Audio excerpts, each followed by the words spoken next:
Hey, everybody, this is Josh McKinney, and I just want to welcome you to episode 7 of the all new Suck Less Saturday. Today, we've got our first ever repeat listener question.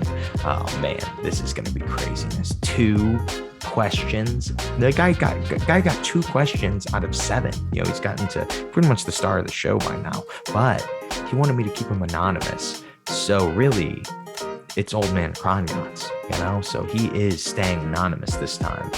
But old man Kronyats had a good question for me, and I thought I could talk about a few different things because of it. So we will start the email here. We did double and single leg entries and finishes, but the instructor, of course, shows how he does it. As I train at 2 gyms, I personally like the versions of the other gym more and decided to use them to get more reps.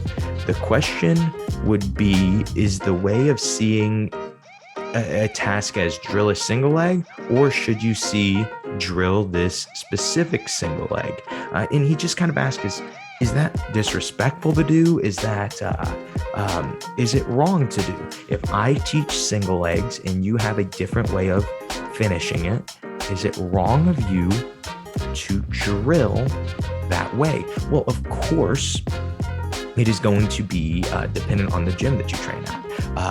And I kind of think that it's right to do kind of when in Rome in jiu-jitsu a lot of times.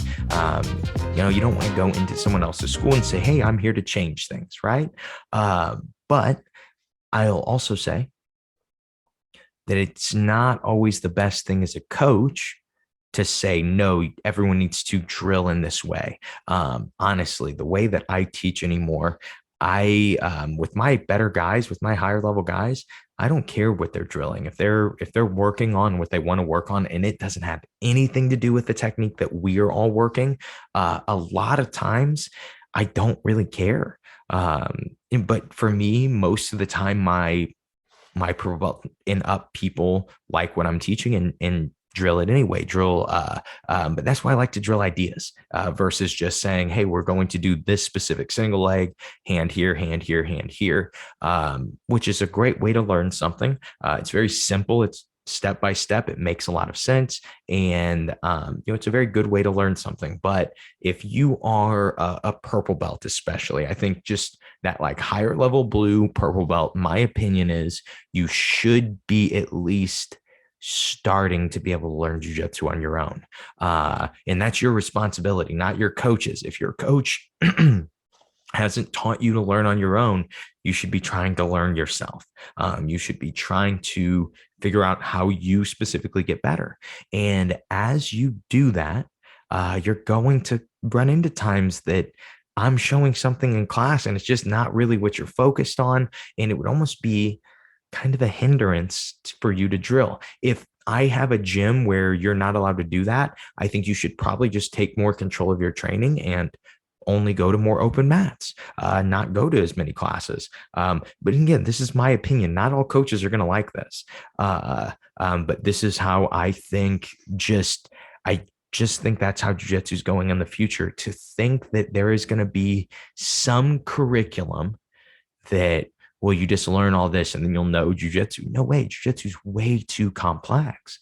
And so a lot of development in jiu-jitsu comes from the actual person focusing on something and choosing to get good at it, not me as a coach choosing what should be good.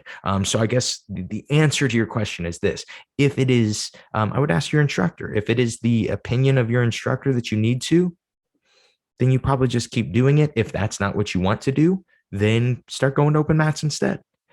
Now, my opinion is that for progression, for efficiency, for effectiveness, if you are starting to get good enough to learn jiu-jitsu on your own, I think you should be allowed to. But not all coaches love that.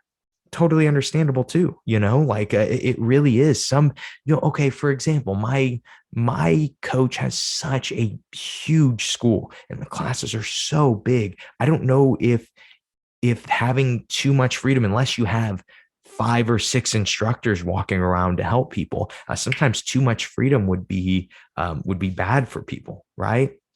I almost just think that freedom really matters who is getting it. And as a coach, I think it's our responsibility to make sure that our students know how to learn, and to say, well, I could leave my blue belts in a room together and they would just get better. Like, hey, you guys have 2 hours a day. Someone figure out leadership, someone figure out the jiu-jitsu. You guys will figure it out. I really think that my blue belts would be fine. And that is because instead of focusing on them knowing the fundamentals, the basics, we focus on them just having an understanding of jiu-jitsu and getting good at specific skills, getting good at jiu-jitsu, right? And in turn, they start to learn how to learn jiu-jitsu and can learn jiu-jitsu on their own. And again, this is just opinion. This is, I am in no way saying I'm for sure right on this.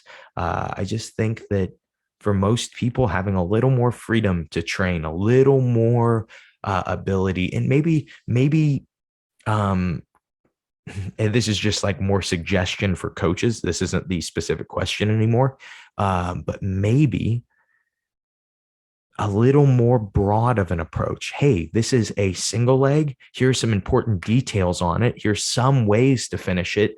Experiment with the ways to finish it. Test out if you like something different, drill that, but make sure you're getting reps, and then maybe even add a little resistance to these reps. Very, very little resistance, right? But the goal should not be the number of reps that you have to do per se. Sometimes it's nice to have something to focus on, have something simple for our brain. Like, oh, if I do 10 of these, I'll be better. The goal should actually be to get better at the single leg, in my opinion. Whether that means single leg the way I taught it or single leg a different way. There are a lot of ways to finish a single leg, right? That is going to be, I guess I'm getting a little repetitive. That's what I think. That's kind of my opinion on, should you be drilling what a coach teaches?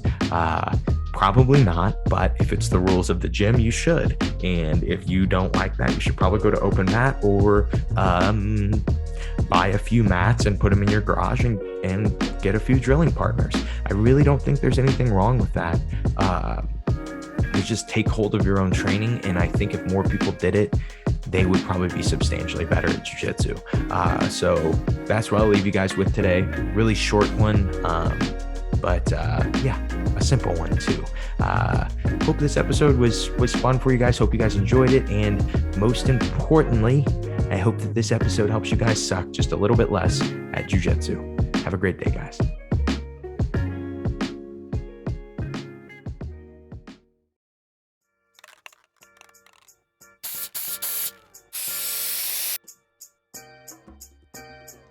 Hey guys, Josh here again. I noticed that the podcast is over, but you are still listening. So you might still be in search of some really good free content that the I Suck at Jiu-Jitsu show provides. So if that is the case, if you guys are looking for some solo episodes where you can learn more about efficiency and effectiveness in Jiu-Jitsu, I would highly recommend 2 episodes. The first is episode 111, and that is on blitzing. It's this idea of pacing that most people, even black belts, don't think about. And then episode 129 is on designated winner. It is this new training concept that we have been doing at my team. We've been talking about a lot on the I Suck at Jiu-Jitsu show. I've actually been traveling the country and teaching this training method. And so as we continue to grow the show, I think that is going to be the episode that I push most people to. It's episode 129, designated winner, learning to master the flow. This is kind of the missing piece between drilling and flowing and positional sparring. You kind of get to combine all 3 of those things with designated winner and get the effects of all 3 of those things with designated winner. Also, if you guys are interested, if you're looking for some more deep dives into specific things in jiu-jitsu, you can always go to simplifyingjujitsu.com, where I have all of my instructionals, all of my dad's instructionals, and actually a few from my coach Kyle Watson, my friend friend Nick Sanders, John Prine, really some amazing black belts instructing you at simplifyingjujitsu.com. Also at simplifyingjujitsu.com, I have a free ebook for you guys. It is called The Three Lenses. It is the three lenses that people look through to learn jiu-jitsu. Most of us only ever see or learn from one of the lenses. And simply by adding the extra perspective of the other two, you will triple how quickly you get good at jiu-jitsu, especially how well you understand jiu-jitsu. And that is what this free ebook really provides, is a very good way for you to understand the language, understand what's happening, understanding why you are getting better, or more importantly, why you're not getting better. And you can use this free ebook and it will help you diagram what you want to getting to the goals you want to get to. And so that is all I have for you guys. Make sure to check out Designated Winner. Make sure to check out